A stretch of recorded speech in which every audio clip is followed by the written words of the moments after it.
Good afternoon and welcome to this virtual ROM Talks event. My name is Burton Lim, Assistant Curator of Mammals at the Royal Ontario Museum. I'm delighted you can join us for today's digital program in support of the new exhibition Wild Cats, which comes from the Muséum National d'Histoire Naturelle in Paris, France, and is generously supported by the ROM Royal Exhibition Circle. We begin by acknowledging that the ROM sits on the ancestral lands of the Wendat, the Haudenosaunee Confederacy, and the Anishinaabeg Nation, which includes the Mississaugas of the Credit First Nation, from time immemorial to today. This afternoon, we explore the role of Canadian wild cats in the ecosystem. Often overshadowed by their larger cousins in other countries around the world, Canada is home to 3 species: Bobcat, Lynx, and Cougar, which is also known as mountain lions or puma. My guest today is wildlife biologist Sara Jordan-McLachlan, who will help us learn more about how these wildcats interact with human populations across the country. I encourage everyone to submit questions via the Q&A feature, which is usually at the bottom of your screen during the program, and we will do our best to answer as many of them as possible at the end. So as mentioned, our guest speaker is Sara Jordan-McLachlan, a wildlife biologist based in Calgary, Alberta. She completed her Bachelor of Science in Zoology from the University of Calgary and a Master of Science in Environmental Practice. Sara has recently turned her focus to understanding how wildlife navigates through and coexists in the urban landscape.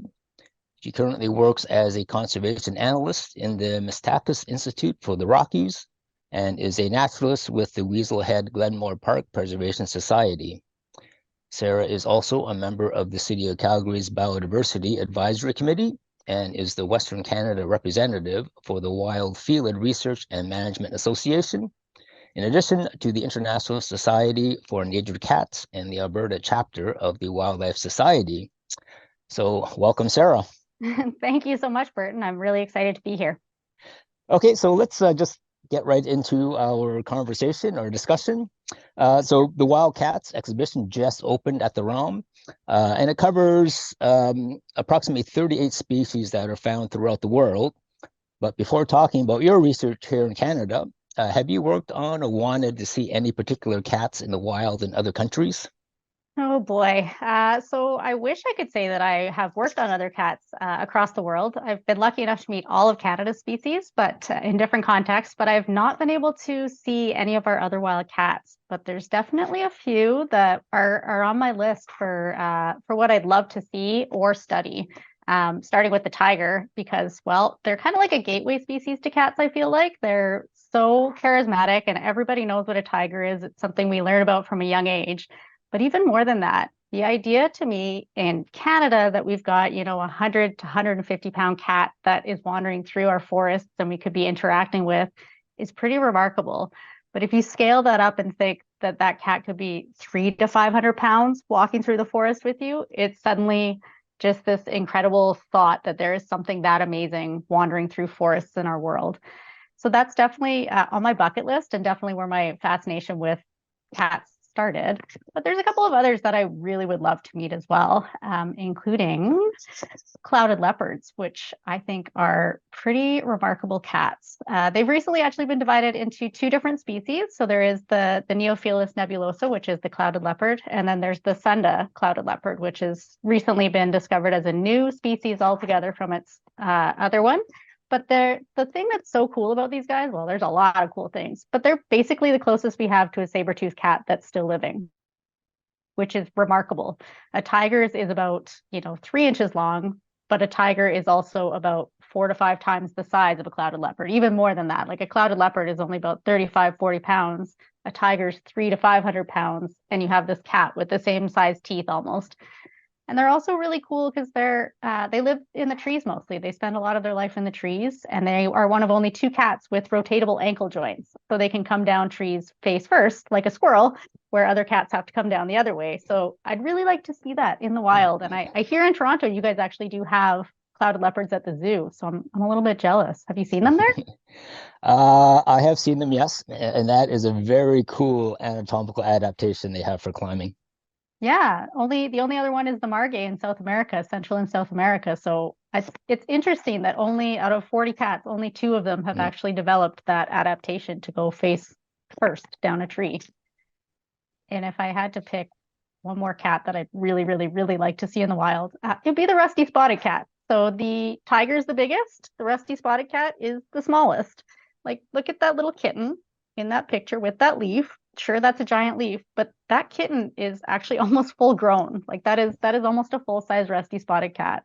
So to think that you can go from like a 500-pound cat in Siberia to literally like a 3-pound fully grown cat in Sri Lanka is it's amazing. And I would love to see one just, I mean, you could hide under a leaf like a little frog. How could you not think that's adorable? I would really love to see those in the wild. Well, I've done field work in Sri Lanka, but I have not seen that. But Oh my goodness. I'm putting it on my bucket list now. Yeah, you should definitely put it on your bucket list.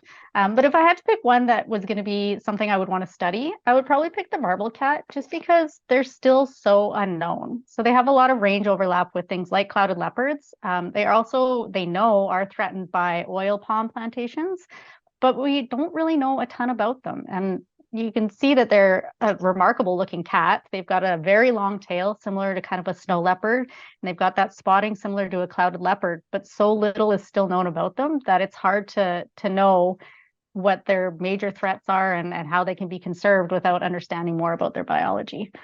Have you seen any of these cats in the wild?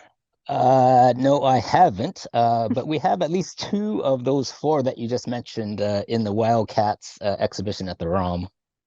Oh, amazing. Which ones do you have? Well, the tiger and the clouded leopard we have in the exhibition. But the Oh, 2 smaller ones at the end that you showed, we don't have.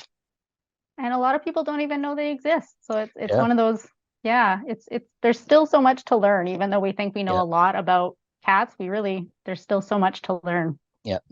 And by the way, my background image is a leopard that is from the show. So just another shout out to plug for people to please come in person and see the exhibition at the ROM.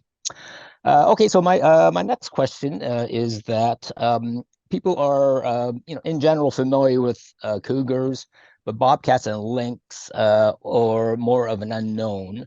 What are some interesting things that you have found during your studies of bobcat that you think that the average person probably doesn't know?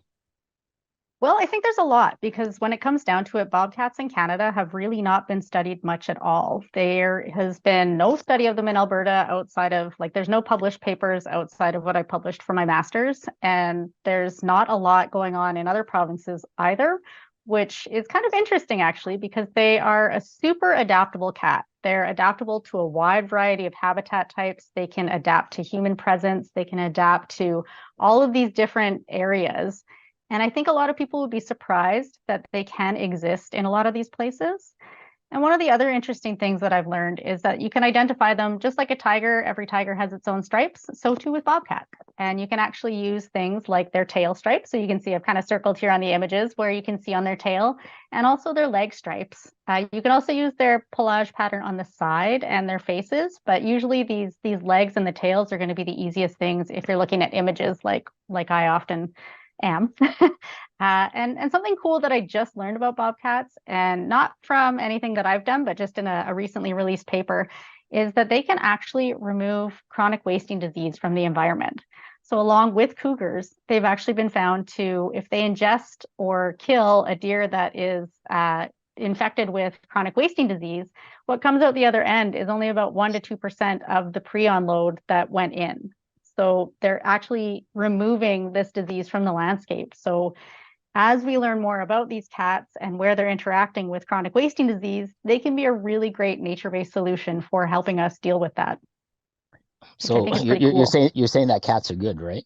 I'm saying that cats are fantastic. Yes, they're a very important part of our landscape for a lot of different reasons, for sure.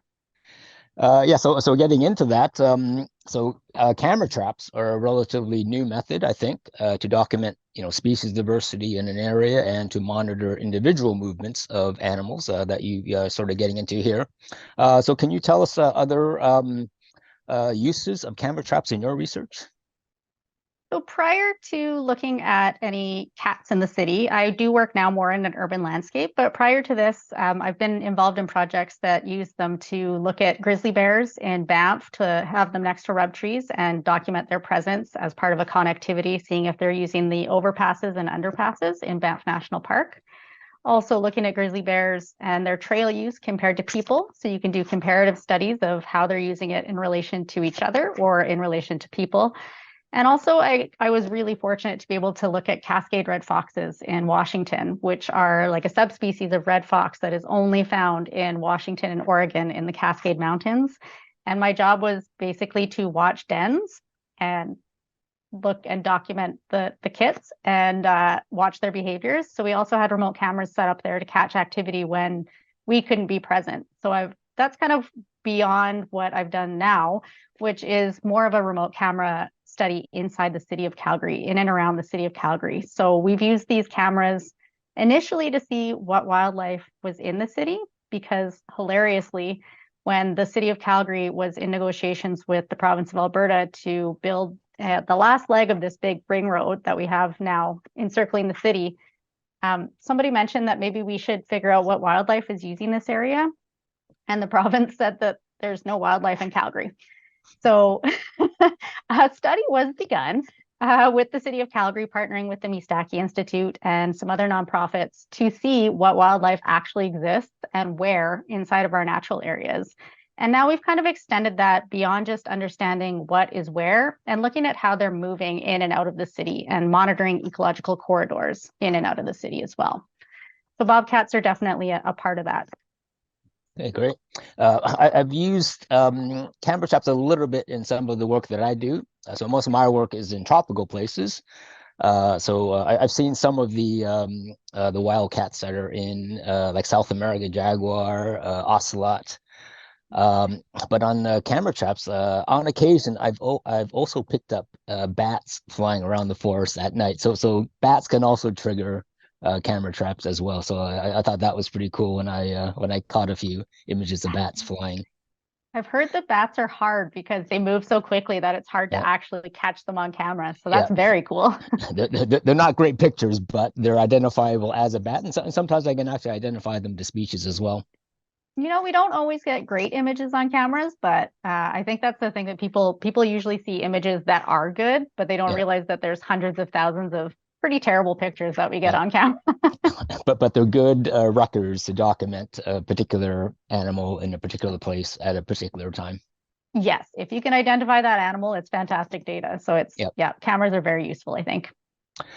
Okay, most species of wildcats are endangered throughout the world because of hunting and loss of habitat. What is the conservation status of the species, the 3 species found in Canada? So all 3 currently are doing okay. We all have cougars and bobcats actually have a different story to lynx. So we do have where we have our bobcats, they're actually expanding their range. Historically, I think all 3 species, it's safe to say, were persecuted or hunted either for fear or fur. So we have cougars were removed from large areas of their former range due to fear, thinking that they were going to hurt people or livestock, whereas bobcats and lynx, partially out of fear, but mostly for fur. They've got those fantastic pelages that are highly sought after in a lot of areas. But now things have changed. So not only do we understand cat ecology better and understand that cougars are not as fearsome as we thought initially, but we also don't have the same pressures from hunting or from fur trapping. These things do still occur across their ranges. We do have in Alberta and BC, cougars are still legally hunted for sport. And we do have both bobcat and lynx are legally trapped for their fur in a lot of areas, but it's not on the scale that it was historically. So there's an opportunity there for these species to expand their ranges. And in Alberta, we are finding that there are more cats on the landscape, both bobcats and cougar in particular.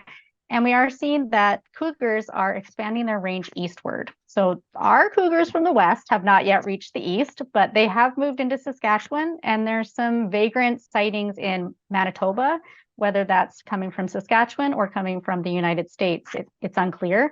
But right now, they're pretty stable, and they're very adaptable to different habitat types. and they're very good at interacting with humans in a non-conflicting way. So they're very good at moving around us on the landscape and not getting into conflict. So that allows them to be in places where we wouldn't necessarily think that they're going to be, but they will be. And the same goes for bobcats, where they're very adaptable to these different habitat types, and they're capable of establishing themselves in areas where other predators or carnivores maybe aren't, like urban landscapes in particular. And they're actually expanding their range as well. When it comes to the lynx, we are seeing a different story.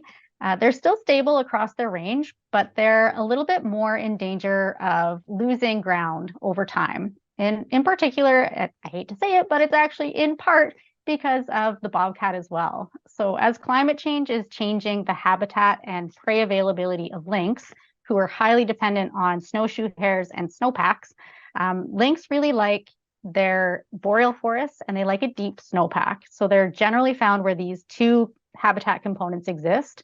But with climate change, we're starting to see snowpacks are less, and that's giving a little bit more ground to bobcats. Bobcats are not as adapted as lynx to those big snowpacks. So historically, they would have been limited in their range based on where deep snow is, and lynx would have been able to use that area exclusively. But in Calgary, we barely had any snow until about March this year. So it's showing you that we're having these changes over time. And so the lynx are losing ground to bobcats who are actually able to expand into there. And then on top of that, you compound that with the fact that they are 95% dependent on snowshoe hares. So bobcats can eat a lot of different things. Lynx are very tied to snowshoe hares. They can eat other things. It's not like they exclusively eat snowshoe hare, but they are very dependent on them. And so as climate change is changing patterns when snowshoe hares are changing their colors, making them more susceptible to predation, and we're seeing changes in food availability based on seasonal green up, we're going to see changes in the snowshoe hare population, which is also going to have a ripple down effect onto lynx. So lynx have a few challenges ahead of them in the coming decades with climate change in particular. And we've never caught a lynx on camera in Calgary, but I do know they are in Edmonton. So they are adaptable to that urban landscape, but to what extent comparatively to the other two, it's hard to say. Okay.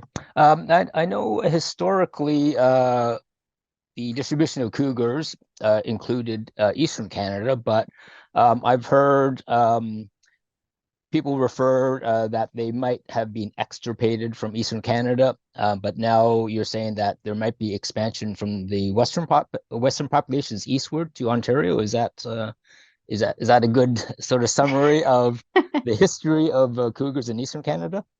Well, there's kind of the Government of Canada lists 4 subspecies of cougars, and it's basically based on range and how they're expanding. And so 3 of those are in the western part of Canada and the United States, and 1 of those is in the eastern part of North America. And so actually what we're finding is that those populations that are starting to establish themselves in the United States in places like North and South Dakota are the ones that seem to be making their way up in Ontario. So when you're getting those sightings, it tends to be cats that they know have moved up from the United States rather than the ones that are moving from the West. Over time, we might end up seeing those cats coming from the West, expanding continually over eastward, but it's going to depend on tolerance for them as they expand across the prairies, and also whether or not they actually have the space to move that way. Okay, so time will tell whether we start seeing cougars in Toronto then, right? Well, it seems to me like cougars have been like sighted in Ontario. I don't know if they've hit Toronto. Have they hit Toronto? Have you had records in there? There was one about 20 years ago that coincidentally was around the Toronto Zoo.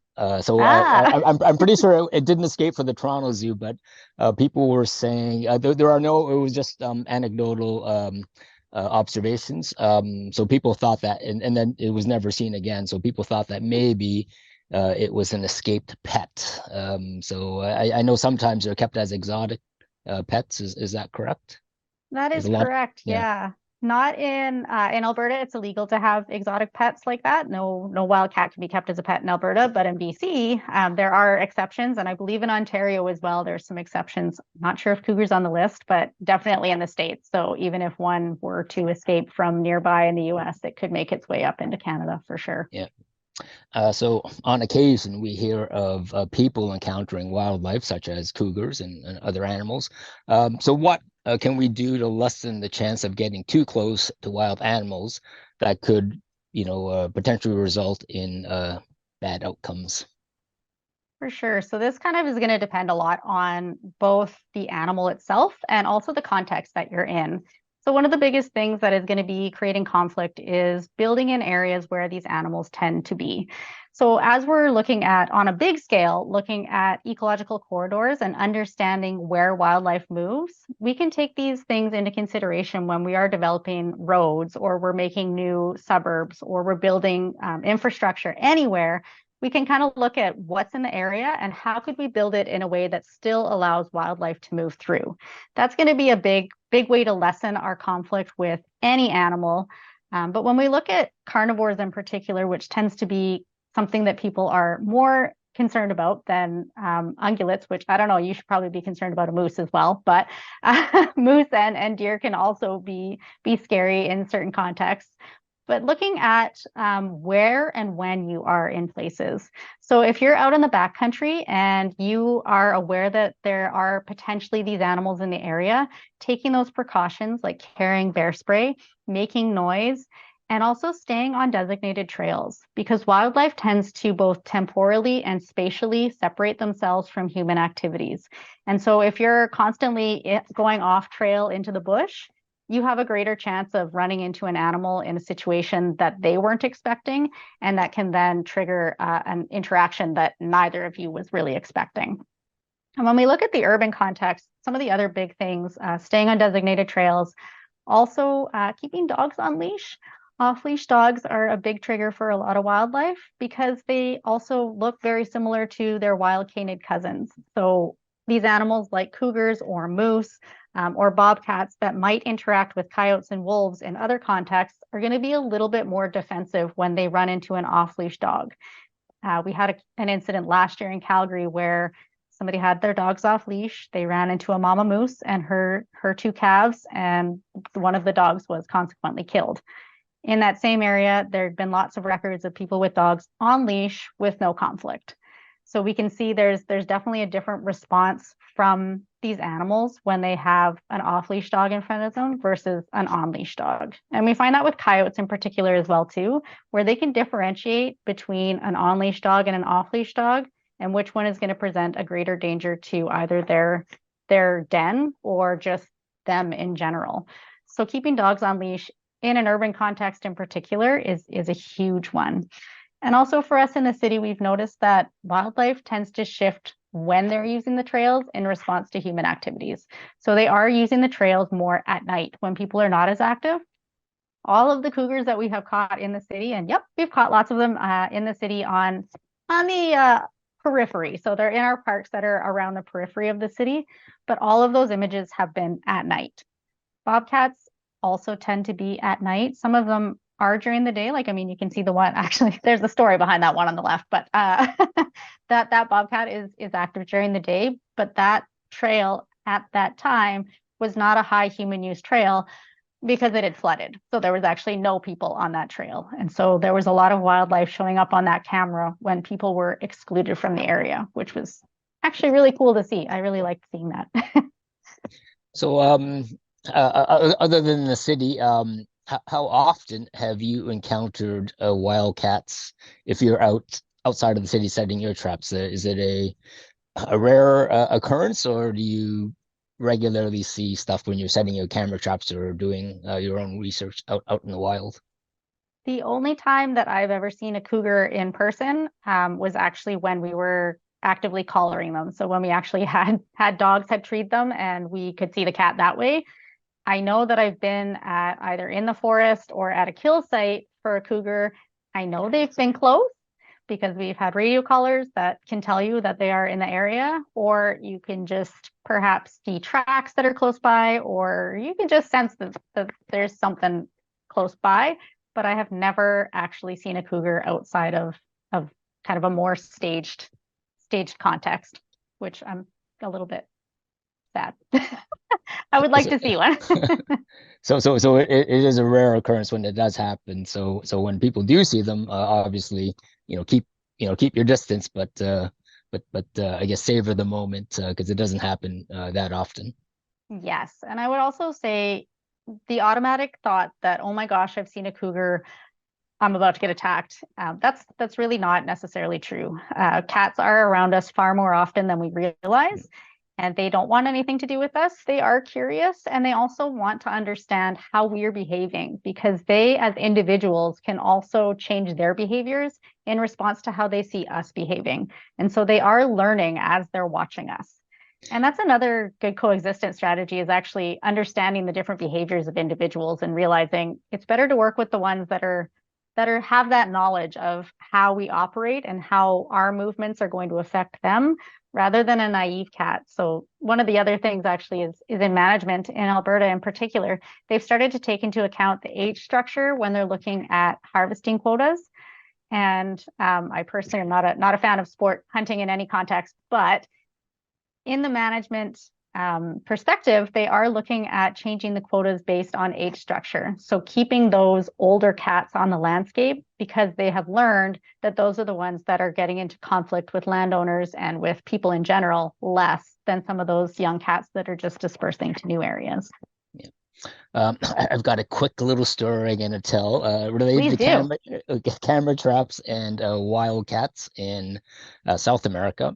So on occasion, so most of my work is with small mammals, bats and rats and other cute furry things like opossums and shrews. But sometimes we also work with other groups that are studying birds and insects. But a lot of times we have people that are doing camera trapping for large mammals. And there was one time, well, actually, it's happened more than once, but yeah, so sometimes I forget where they put their camera traps in because I'm checking my bat nets at night on the trails, and sometimes all of a sudden I'll see a flash go off because they're actually trying to get color photos. And I said, oh, nice. darn, I forgot about that trap. But one time, the large mammal camera trap guy, he said, "Oh, Burton, come over here." So he's actually reviewing some of his photos. So this picture of me passing by the trap, and I said, "Oh, I'm sorry," but then like 30 seconds or a minute later, a jaguar passes by on the trail. I've only Wow. seen one jaguar in Guyana in the wild after more than 30 years of field work down there. So what I usually say now is that I've only seen one jaguar, but I think jaguars have seen me many times. Yeah. So I think that's it. So I think as you were sort of mentioning or alluding to is that a lot of these cats are more curious. Like even jaguar, which is I think the third largest cat species. I think they're in general, curious about, what people are doing there. So I've been wary about them, but I've never been scared about an attack. And yeah, so that's my little jaguar story. That's amazing. I would be so excited if I saw that. Yeah, 30 seconds. That's amazing. yeah. Okay, so we'll have one more question before you open it up to the Q&A for the general audience. So you sort of talked about it already. Yeah, so besides an interest in the species of cats that occur in Canada, as you mentioned, you also do a lot of urban wildlife study. So how did you get involved in the biodiversity found in the city environment? And as you mentioned, there are bobcats in Calgary, which I think is so neat. It's pretty remarkable. Yeah, so there's this idea that wildlife occurs out there somewhere. It's wildlife and it does not occur where people are. And after doing a bit of work out there and working on a few things in the wild, I actually got into wildlife rehab. And it suddenly opened my eyes to not only how many species live in the city with us, but also the impact that we have on wildlife and how little we know about how they navigate and interact with us in an urban context. And so I kind of started getting involved in little things here and there. And then I got involved in Calgary, was previously Calgary Captured. Now it's Calgary Connect because we've expanded to a bigger area. But getting involved with Calgary Connect has really been an incredible experience to understand how wildlife navigates around us and some of those strategies that they are using to adapt to us. And I did actually use that for my master's paper. So I looked at bobcat distribution in the city of Calgary and how that's changed over time, because bobcats were not actually historically a species that inhabited Calgary. And if you look at some maps, it still looks like bobcats do not inhabit the city of Calgary, but I promise you they are here.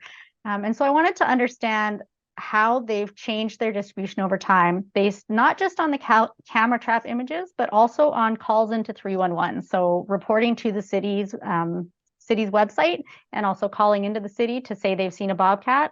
I wanted to understand how that has changed over time. So I was able to get this little animation. I'm not sure if Aaron can hit the play button on that one for us. But you can see how from 2006, there's a few here and there on the west side of the city, and then it starts to get bigger and bigger. And you're going to see an explosion in a second. Right there. So that only went to the first part of 2020. So that's only the first half of 2020. But you can see that they kind of started small in one part of the city, right around one of our natural areas, a couple of our natural areas. And then they kind of started moving a little bit across the city. And even up into 2022, they're moving, they continue to move. But you can also see there's a barrier there. So you might have noticed that there's a big line down the middle there. That's Deerfoot Trail, which is a big high volume road in the city of Calgary. And bobcats historically have been known to not like roads very much, especially high volume roads. And females will actively avoid crossing any kind of road. Males will only cross as necessary, and high volume roads can create a real barrier. So we're seeing there's some places where they can get underneath bridges and things, but generally speaking, we're seeing in Calgary that is holding true, that high volume road is creating a barrier to their movement. And that's something that's super fascinating. And these are the kinds of things that really fascinate me, is how are wildlife adjusting to an urban landscape, and how are they surviving around us all the time? Well, that is very interesting. So are these cameras from a bunch of different researchers, or are these all from yourself and other organizations you're associated with? So all of the camera data was from Eastaki, so all from Calgary Connect, but a lot of the red dots are from people calling in their sightings to the city.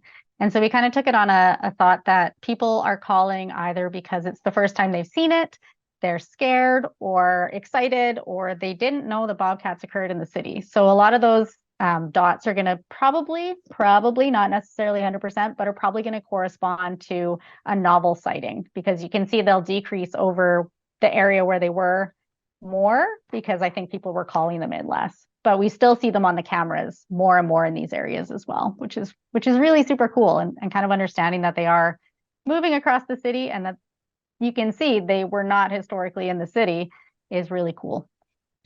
Well, this is something we should start up in Toronto to see if we have cougar or bobcat or lynx, but I have a feeling we'll probably just get raccoons on our picture. Yeah, I think you guys have a much larger raccoon population than we do here. So yes, I suspect that's what you're going to get there. Oh, maybe that's why we need wildcats in the city.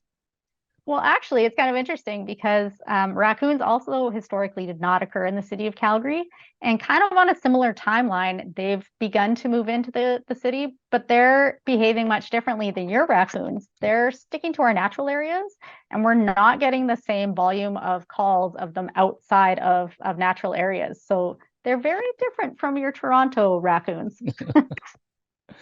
Okay.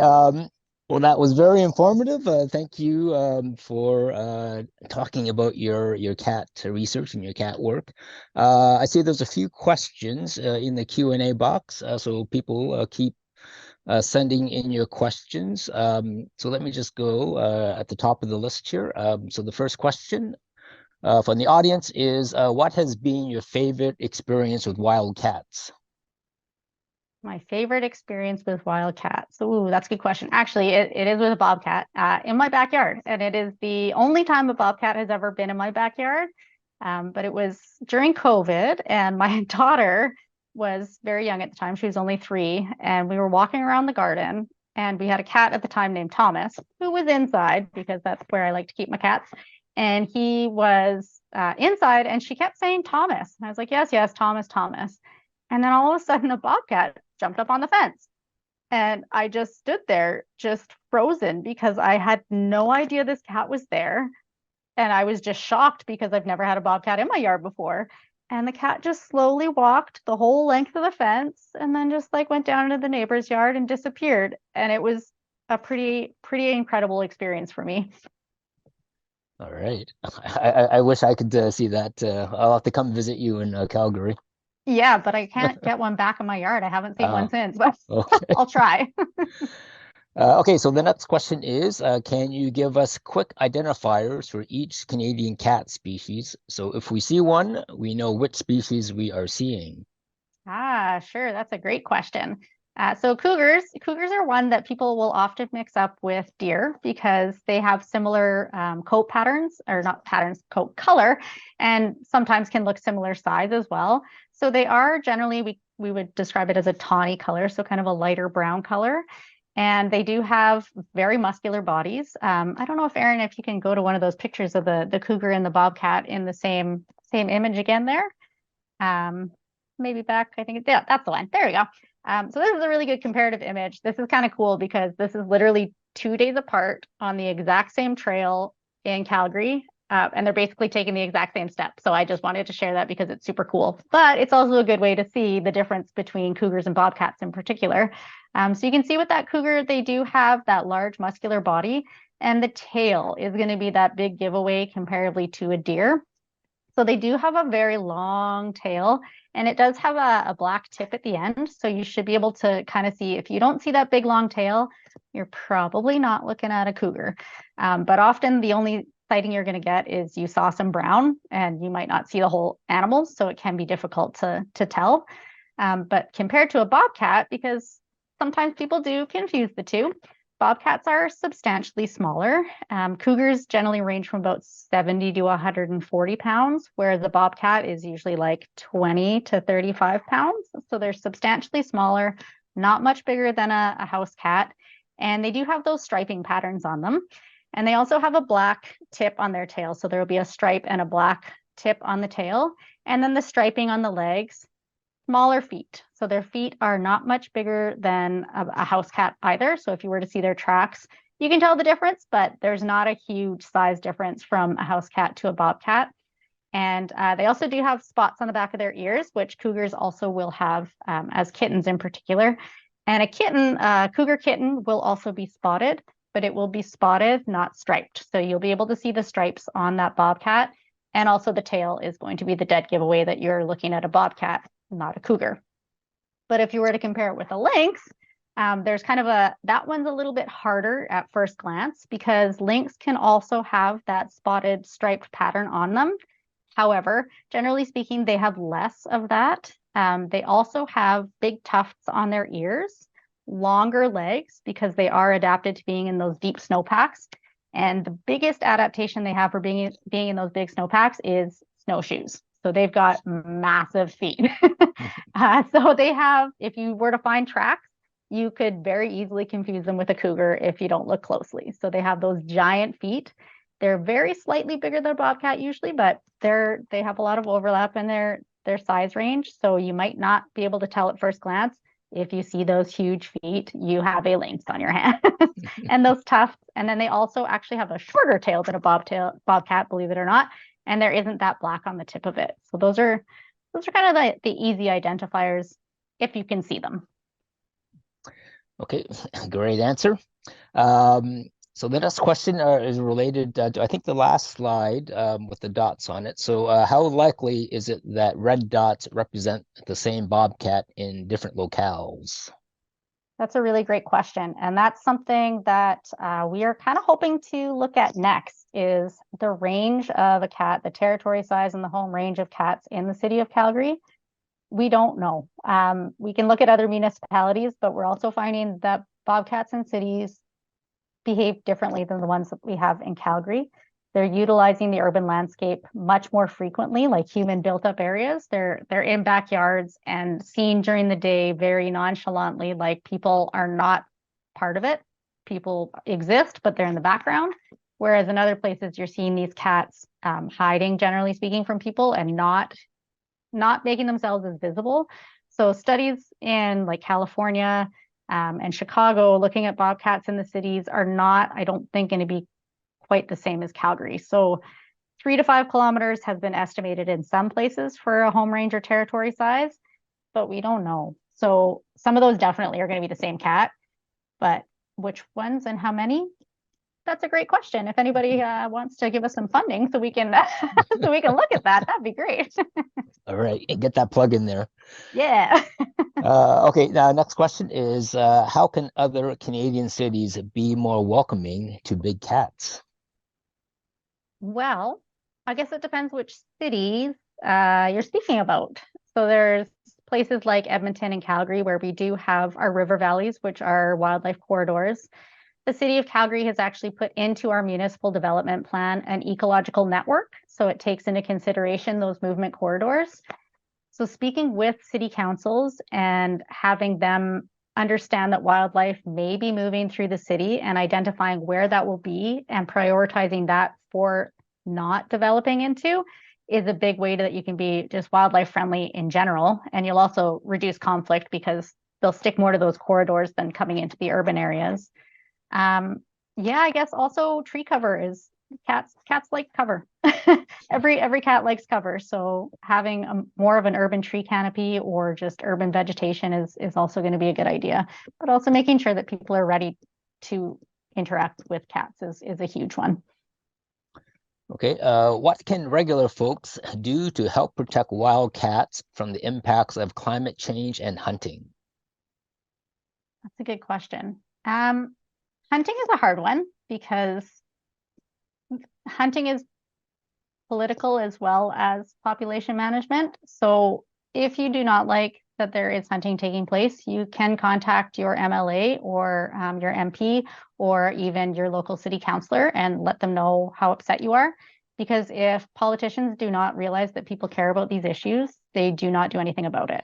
And the same goes for climate change action. So you can write your MLAs and MPs and city councillors with concerns that you have or specific actions you feel like could be taken, whether that's introducing more bike lanes into the city or ways to reduce our impact, our carbon footprint. But as an individual, just kind of reducing your impact through reducing how much water you're using, how much electricity you're using. I say water because we're experiencing a lot of water shortage in Calgary.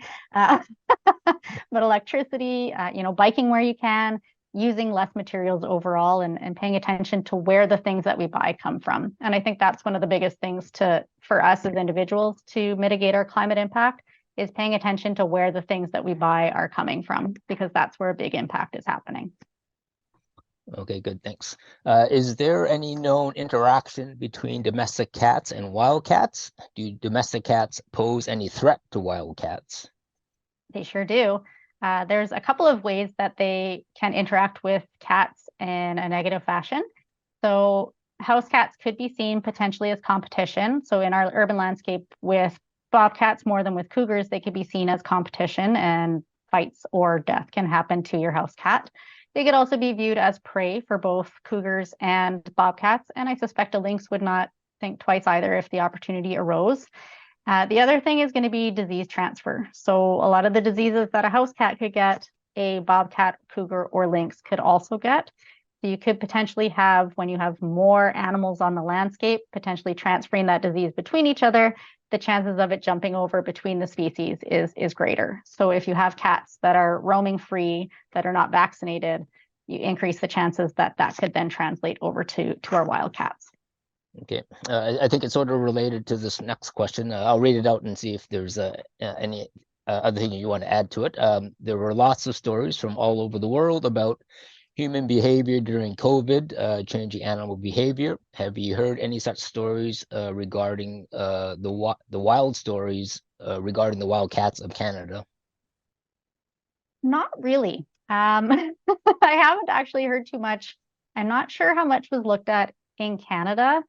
We did notice that people were using natural areas more. So we were in Calgary on our project, we were noticing a lot less wildlife on our cameras and more people on the cameras. So they were going off trail. They were using it at different times of day when they wouldn't typically be doing it. So we were seeing that shift in animal behavior in terms of they weren't using these areas anymore because there was more people out there.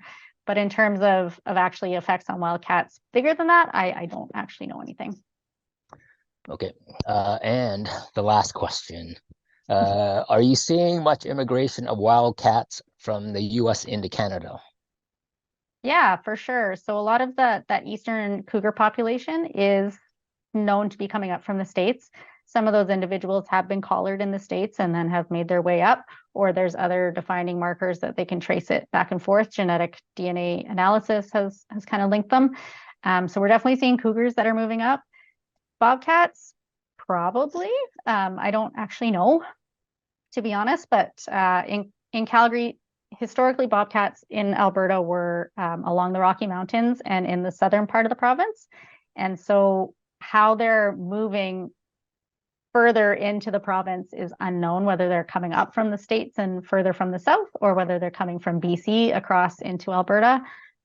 We don't know. And for lynx, it's actually probably going the other way, where we're getting lynx probably traveling down to the States more than they're coming up here. Okay, great.